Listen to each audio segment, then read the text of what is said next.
भागवत चल रही है तो आपके तो अभ्यास में हो गया होगा, महाराज जी डेली गौ माता की जय बुलवाते होंगे। तो हमारे मन के भाव भी और हमारे इस भाव को सुने उसके भाव भी बदले, इसलिए जोर से बोलना है। भारत माता की, भारत माता की, गौ माता की, मीरा माधव सरकार की, गिरिराज धरण की, कृष्ण कन्हैया लाल की, बंसी वाले की, आप सभी की, हमारे संतों की। आज के इस भगवान श्री मीरा माधव मंदिर के इस कार्यक्रम में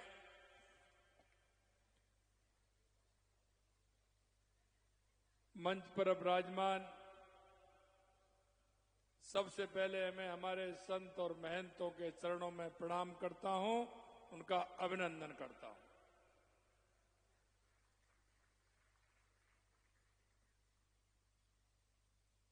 गौधाम महातीर्थ पथमेड़ा के परम गोवत्स पूज्य श्री राधा कृष्ण जी महाराज, संरक्षक कामधेनु गौ अभ्यारण्य सालरिया श्री रविन्द्र दास जी सरस्वती महाराज, श्रीपति धाम नंदन वन सिरोही श्री गोविंद वल्लभ दास जी महाराज, वरिष्ठ उपाध्यक्ष राजस्थान गौसेवा समिति रघुनाथ भारती जी महाराज, देवरी आश्रम श्री रामदास जी महाराज, जगन्नाथपुरी उड़ीसा से आए श्री अरूपानंद जी महाराज, जड़खोर गोधाम ब्रज से पधारे श्री महाराज गोपेश बाबा जी, संरक्षक दादू दयाल गौशाला निवाई श्री प्रकाश दास जी महाराज, पथमेड़ा गौशाला श्री अखंडानंद जी महाराज, मैं सभी के चरणों में प्रणाम करता हूं।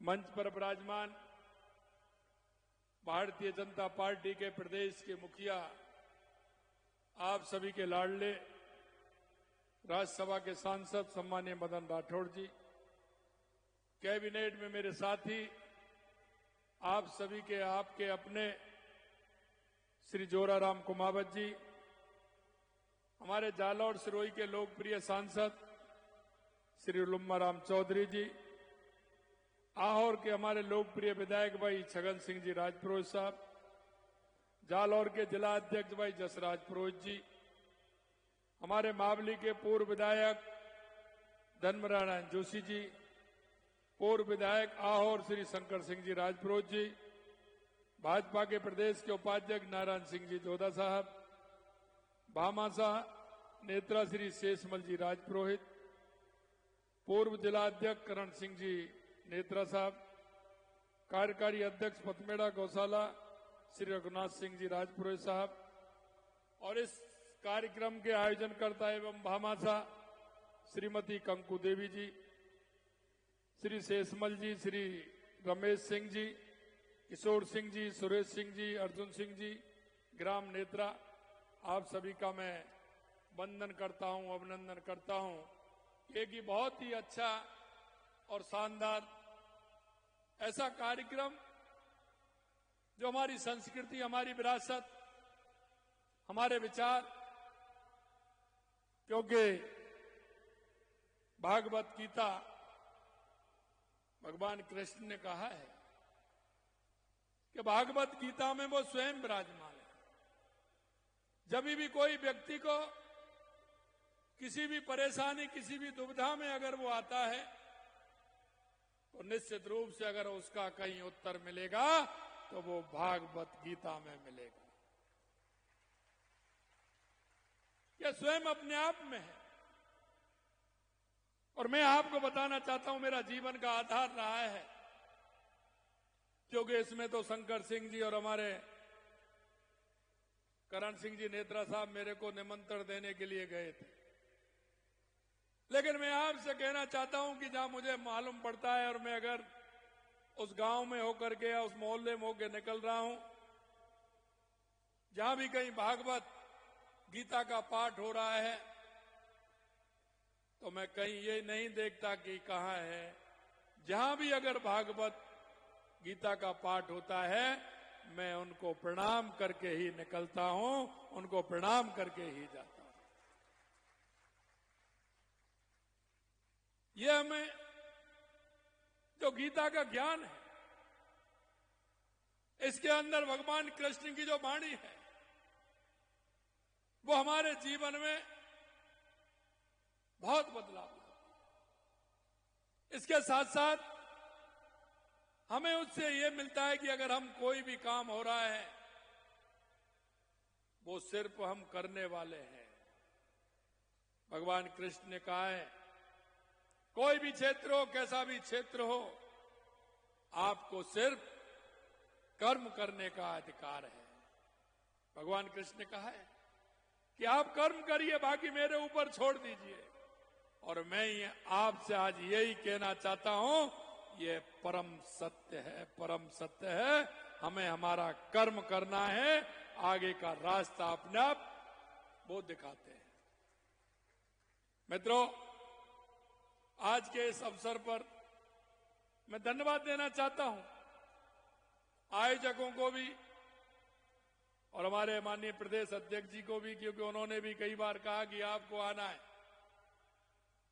माननीय करण सिंह जी को भी और माननीय शंकर सिंह जी को, माननीय छगन सिंह जी को, क्या उन्होंने यहां बुलाकर के एक साथ हमारे संत और महंतों के दर्शन का लाभ मिला और इतनी बड़ी संख्या में भक्तों के मेरे को दर्शन हुए।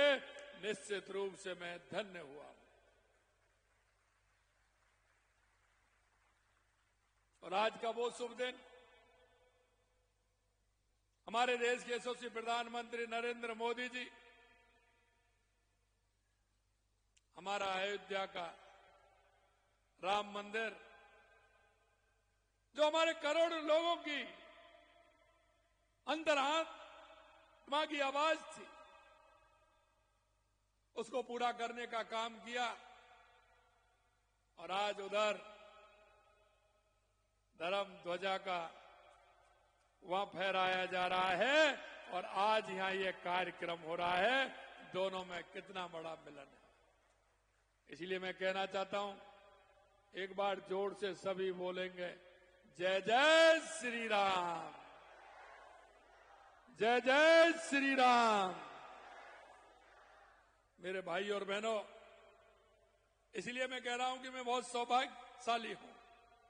आज मुझे उस पुण्य भूमि पर आने का अवसर मिला है जो पहले से ही गौ माता के चरण धूलि से वो पवित्र है। गौ माता का हमारे जीवन में बहुत बड़ा स्थान है। मैं हमारी माता बहनों से कहना चाहता हूं, पवित्र इसलिए है कि हमारी माता जी, हमारी दादी जी, हमारी नानी जी हमको सिखाती थी कि अगर घर में खाना बनता है, पहली रोटी अगर बनती है तो वो गौ माता की बनती है, गौ माता की बनती है। ये हमारे संस्कार हैं, क्योंकि भगवान कृष्ण ने प्रकृति का संरक्षण करने का भी काम किया है। उन्होंने गोवर्धन पर्वत उठा करके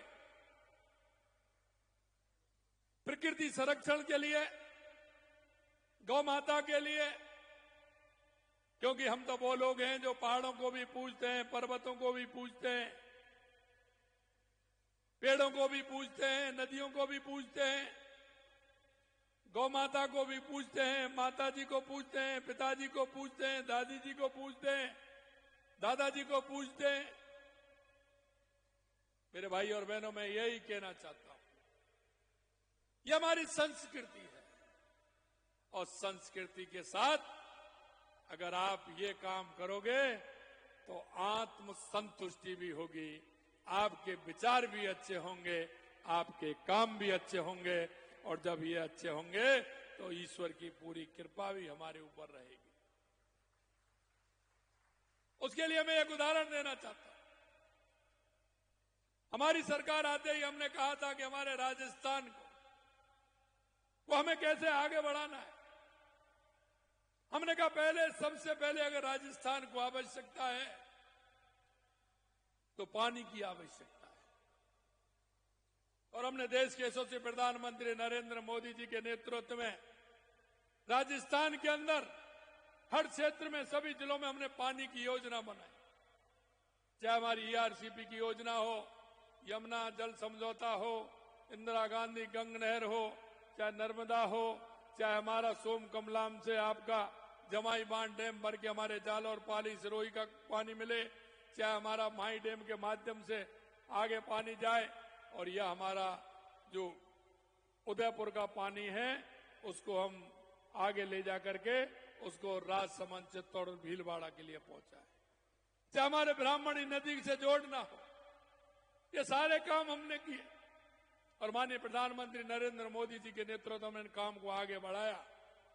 और मैं इसलिए कहता हूं, और मैंने यही कहना चाहता हूं, जब इन कामों को कर रहे हैं तो ऊपर वाला भी हमारा साथ दे रहा है।